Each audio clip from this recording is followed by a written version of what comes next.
The reason why I became a hairdresser is because I was told that I couldn't. And then I believed that I can. I got my license, and that was the happiest day of my life.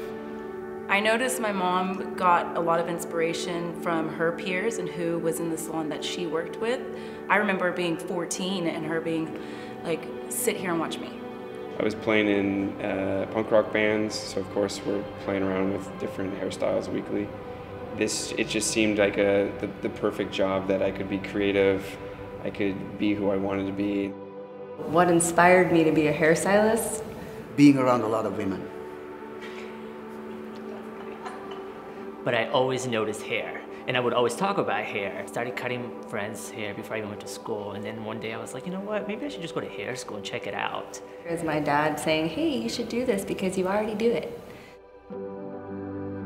I was about 17 and I met someone that just said, I think you should be a hairdresser, and she actually took me to a hair academy in Santa Monica, the Vidal one, and the moment I walked in, I literally thought I died and went to heaven.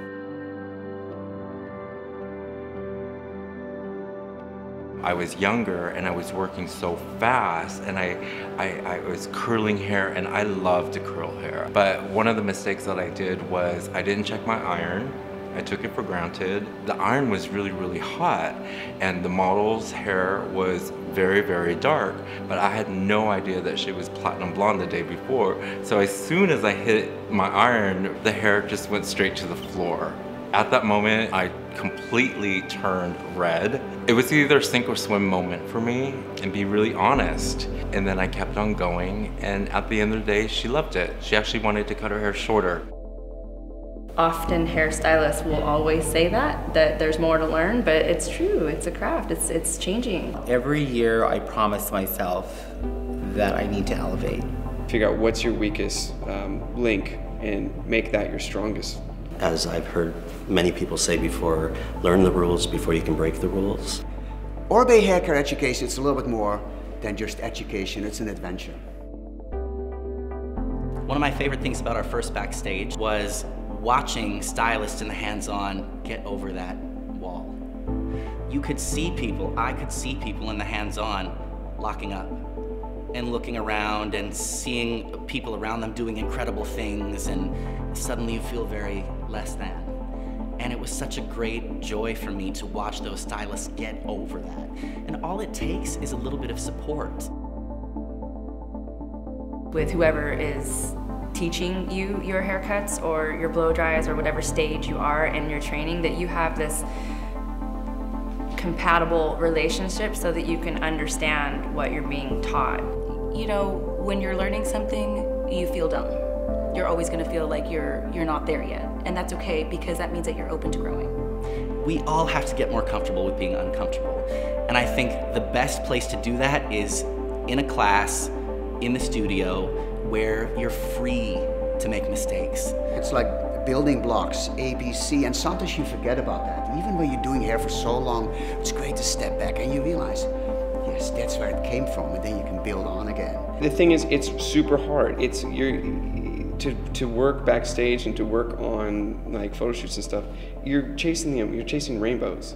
But who cares? That's what makes you get up in the morning and like push forward. I mean, I honestly never thought I would even get close to the rainbow. In our attempt to understand mastery. Mastery. Oh gosh, I don't know if you ever master anything. That you are always open and you're able to soak in more because there's more to be learned. I did karate when I was a kid, and there was the black belt that was the master, and he was the guy that taught everyone. But I even remember when he would go to compete and he would go things, he was constantly learning from other masters, from other people. So again, it's almost like you never reach mastery, you're just constantly getting better. And the better you get, the more you realize you don't know. The concept of mastery it's sort of like a destination, and I don't think that's what the creative process or even the process of life is about. It's not about the destination, it's about the journey. When I was a lot younger, I would show up for the job and then leave. looking back now, I wish that I would have maybe stayed and developed stronger relationships, because I think that that is more powerful than just doing a great job. I always admire the connection that stylists had and like how you hone your own clientele.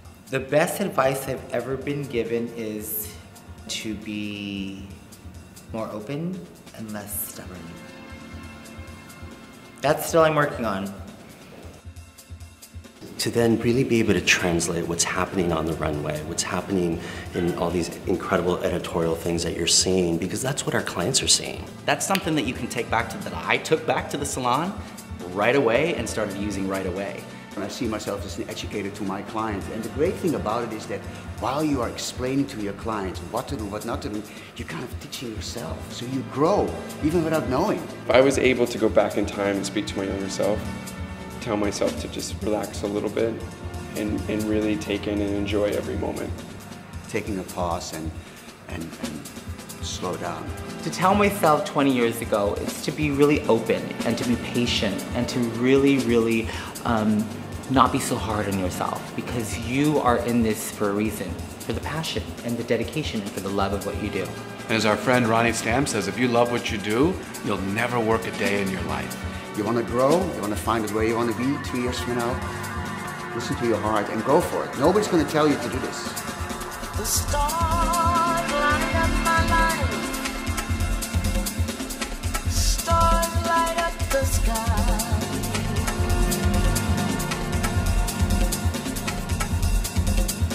The stars light up my life.